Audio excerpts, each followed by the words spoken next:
Welcome back to God is Alive. My name is Serena, and here I speak all about what it truly means to have a personal relationship with God. We have faith every day that we'll wake up tomorrow, so I want to start a fire in your heart to stop chasing the temporary things of this world and to put that same faith in God. So let's learn about God and learn to lean on God, because what's the worst that could happen? Hi, my loves. Welcome back to God is Alive. My name is Serena, and today I'm speaking about you're not weak for craving sin. Hard truth is, even once we are saved, we're still human. We still want things that go against God. We still have desires, and we still feel from temptation from the things He's called us to walk away from. So today I wanted to talk about how you're not weak for craving sin. We still feel temptation and we still crave sin. Number one, this proves that the war is real, that spiritual war. And number two, there is an enemy. We know this. There is a devil, a roaring lion, who would love for you to feel ashamed, to hide from others, from God, to live this secret life almost, instead of bringing it to Him, bringing it to your loved ones, praying about it. God already knows what you're feeling. He already knows what you're going through. You're not weak for craving sin. Don't let the enemy make you feel this way. You are loved. You are worthy. You are a child of God the moment you believe. It's not like God's gonna be like, oh, you messed up, you're done. He doesn't do that. That's not how God works. Freedom does not mean the absence of temptation, okay? Yes, Christ sets us free from the grave, from sin and death, but we're still going to face the temptation of sin. We're just not going to face the consequence of it, which is death. And it sucks that we don't really feel free. I mean, we do for a time, but eventually it wears off when the struggle and the temptation and everything starts to hit again. Real freedom is a status. It's not a feeling. And your struggle doesn't mean that you're losing. Because you feel temptation, because you crave sin, it doesn't mean you're losing. It just means that the war is real.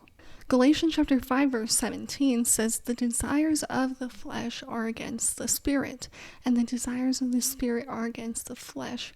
For these are opposed to each other to keep you from doing the things you want to do. That verse explains that little war. You know what I'm saying?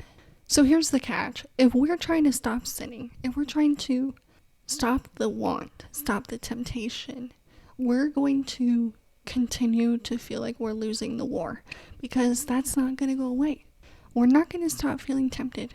It's not like one day you're going to wake up and not want it anymore. But the true freedom comes when sin no longer defines us.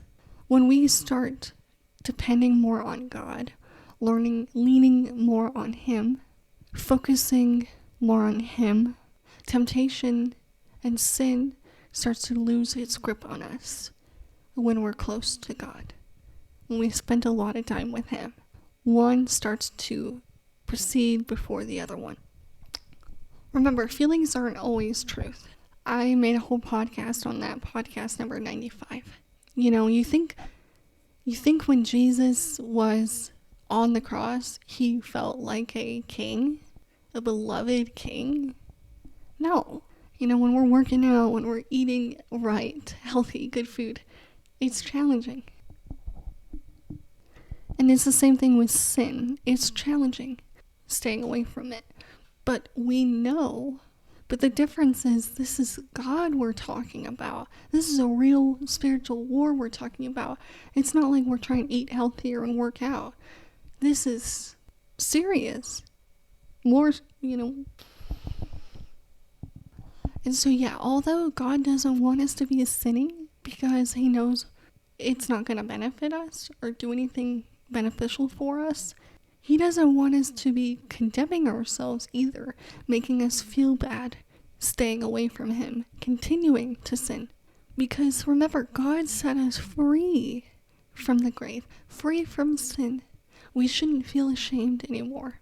We have full confidence to be able to go to God. And so So don't let your temptation or your actions stop you. Draw close to him. Remember who he is, and he will remind you who you are and what you should be doing. And so that's tough.